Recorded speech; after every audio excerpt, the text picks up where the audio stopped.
welcome back to the Electric South. I'm Zach. Today we are at Sesquicentennial State Park.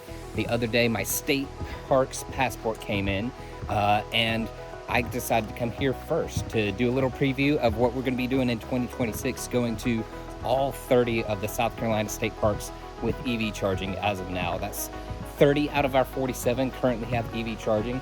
I came here to Sesqui. It's right in the heart of the Midlands. It was built back in the 30s or 40s by the Civilian Conservation Corps. Back then it was on the outskirts in the rural area of the Columbia region, but now it's solidly in the suburbs.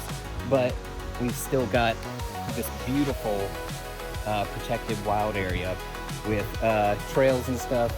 Great place for families to come and spend the day. And they were one of the first 3 parks with EV chargers. And so that was that Siemens charger. It was a 50 kilowatt charger at the time. It's still here. It doesn't function. It had CCS and CHAdeMO charging cables. So if you had the old Leaf before they had the recall, it would have been good to go. That charger's no longer working, but they do have the new Rivian chargers. And that's closer to the parking lot that's near this lake and hiking area.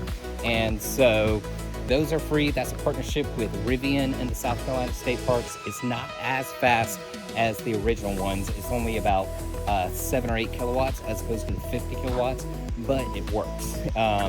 It is a J772 charger, so did have to use my adapter.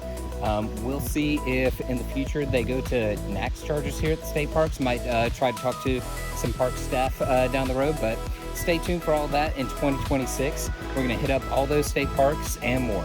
See y'all later.